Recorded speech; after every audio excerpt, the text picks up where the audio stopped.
So Christie Sides, and it's just a never ending, the never ending Christie Sides saga. And if you guys agree that what Christie Sides is doing is like a level of like borderline malpractice that just should not be accepted, please subscribe.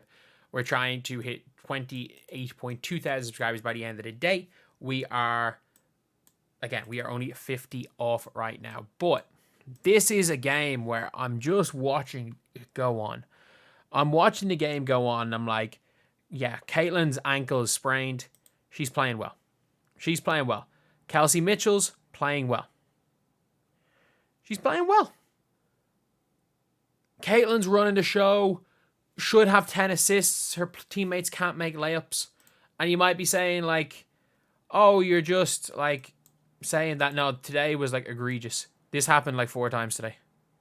Like that exact play happened like 4 times today. I'm not joking. It was like potential assists is like 14 at least. It was like, this was the worst I've ever seen her team make. Like Aaliyah Boston, 3 times in the game, caught her own bricks and scored.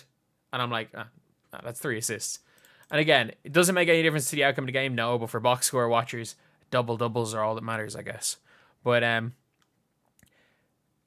every single time the Fever go up in a game, you know there's a chance that the other team's going to come back. And we normally say it is the enter Erica Wheeler moment, but it is now Kelsey Mitchell, do everything you're bad at. Like if you look at the Fever, I'm trying to think, have the Fever won a game comfortably? They were up 15 points with 8 minutes to go in this game. Like if you want to look at the Fever this season, like they lost this game against the Seattle Storm. They blitzed them in the 4th quarter. Against the Mercury, they won by 9. They were up 30 points. They were up 28 points in this game. They blew it. They were up 7 points, I think, with like 6 minutes to go. They blew it. Although this was just the Wings outscoring them. They won this game, ironically, because they're chasing a game. They were up 30 in this game and nearly blew it. They were down big and they chased the game. This game right here, they're down, they chased it. This game right here, they're close and they blew it.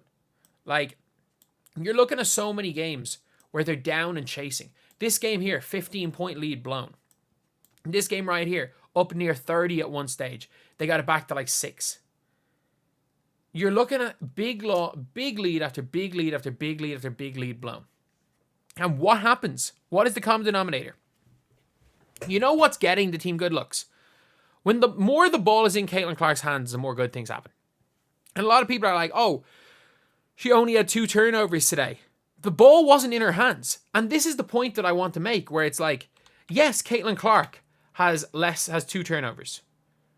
Yes, if you just want to look at it from that. Oh, the only thing that matters, it doesn't really matter, like the context of the game doesn't matter. It's just about how many turnovers Caitlin Clark has. Yes, she only has 2 turnovers. But if you look at the game, look at the team. 3 turnovers for Smith, 3 for Boston, 2 for Clark, 2 for Lexi Hull, 1 for Kelsey Mitchell. Kelsey Mitchell doesn't turn the ball over because she doesn't pass. Her one time, like, she got caught in a damn spider dribble. You know the spider dribble thing that people do in games where they like, or they do for like kids doing dribbling drills where the ball's like being bounced, you have it in front and behind, in front and behind. She got caught doing a damn spider dribble. 1 for Temi Fagbenle. So you look at the team. The team turnovers were nothing special. Like 13 turnovers as a team.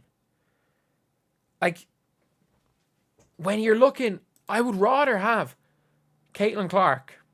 I really would rather have Caitlin Clark committing 7 turnovers and having in this game and trying to do more and having 14 assists than seeing just awful turnovers the whole game from people that are like, from people that are just not as good with the ball in their hands. But then if you watch the game, Christie Sides, she did this against the Sky. She's done this. Everyone's like, oh, Caitlin Clark doesn't shoot in 4th quarters. She does shoot in 4th quarters when they're chasing a game. When they're chasing a game, if you look at what Caitlin Clark did against the Lynx, she won them the game. She has won them so many games, but anytime they're up big, People are like, oh, Caitlin Clark shrinks in fourth quarters. No, she only shrinks in fourth quarters when they're losing, when they're winning big. Because this is what she's told to do. We're winning. We're slowing this down. We're playing ISO ball. Give the ball to Kelsey Mitchell. Kelsey Mitchell, you are a fantastic shooter. You are a fantastic player off cuts. You're a fantastic player running. You're a fantastic player and you make quick decisions. You are the worst ISO scorer in the entire WNBA. Go ISO. Go ISO. Go ISO. That's not too much worse. Not too much better than Erica Wheeler. You go get the ball. Caitlin, go stand in the corner. Caitlin's job today was to pass the ball and then move backwards and just stand there and watch.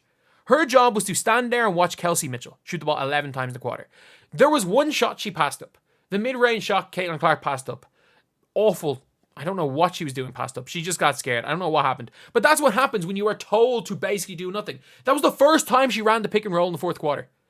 That was the first time she ran. It wasn't even a pick and roll. It was kind of the pass handoff, give and go with Aaliyah Boston that worked so well through three quarters that they just go away from. That was her first time running it. And in fairness, she got open. It worked. She got scared and missed. The amount of times Caitlin Clark, anytime she would run the pick and roll with Temi, open. Anytime she would actually make a read, do something, it's an open shot, it's a good look. The ball goes to Kelsey Mitchell and we just watch her just go dribble, dribble, dribble, dribble, dribble, dribble, dribble, dribble, dribble, dribble, dribble, dribble, dribble, dribble, dribble, sidestep break. Sidestep break. Kelsey Mitchell, when the ball gets passed, swung to the corner, swish. Anytime anything's in the flow of an offense, Kelsey Mitchell is the most devastating player to leave open. She might be the best wide open catch and shoot player in the WNBA. She might be the best at when the ball swung to the corner, attacking one dribble. She might be the best at attacking closeouts, at attacking weak rotations in the entire WNBA. She is one of the worst isolation scorers I've ever seen. Her percentages probably go from 70 to 20 when she goes dribble, dribble, dribble, dribble, dribble, dribble, step back, brick. And she's been doing that all year. And every single time a game gets close, the tactic is to take the ball out of Caitlin Clark's hands. She is your best player. And you might be saying, oh no, this is a Caitlin Clark thing. This is her. Why is it that when you're chasing a game against the Phoenix Mercury, Caitlin Clark is the one who's pushing the pace that is pulling you back into the game? Why is it that when you're chasing the game against the New York Liberty, Caitlin Clark's pushing the pace and running the show? Why is it that when you're chasing the game against the Lynx, it's Caitlin Clark with 10 points and 6 assists or 4 assists in the fourth quarter? But every time you go up big, Caitlin Clark's job is, oh, we need to control the game. We need to control the game. And that is a horrible thing with coaches. It's like something's working and you're like, no, we're up. Let's just slow it down, control the game. Let's run out the clock. No, beat them by 30. Can Christie Sides ever do that? Christie Sides has not once said, we're up by 15. Let's go win by 30. No, it's, we've won by 15. Let's hold the lead. That's how you lose games. That is how you lose games. That is why this team has not blown anyone out this year. How many times, like this team is blowing 30-point leads, 15-point leads, late in games, 20-point leads. They're blowing them. Every time you go up 20, you know, oh, the other team's going to come back. Why? Because the same thing happens every single time. What is working? Whatever you do that was working, you go away from it. You go away from what is working because you have obviously some other coach told you, let's control the game. You go back to 90s basketball. Every single time you have to make an actual decision. I've no doubt about it that she's a great assistant coach. I've no doubt about it she knows what she's talking about. I've no doubt about it she's actually pretty good game planning wise.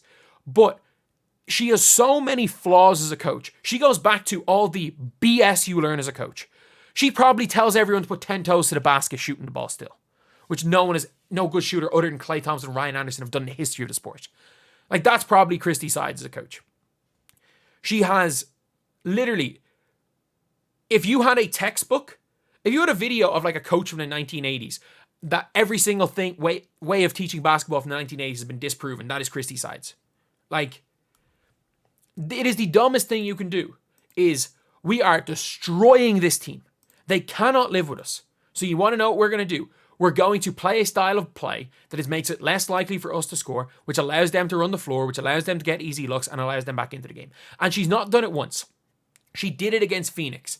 She did it against, what was it? Did it against Phoenix. She did it tonight. She did it against Chicago. Thankfully, the only game you've lost for your team was Chicago. Thankfully. One.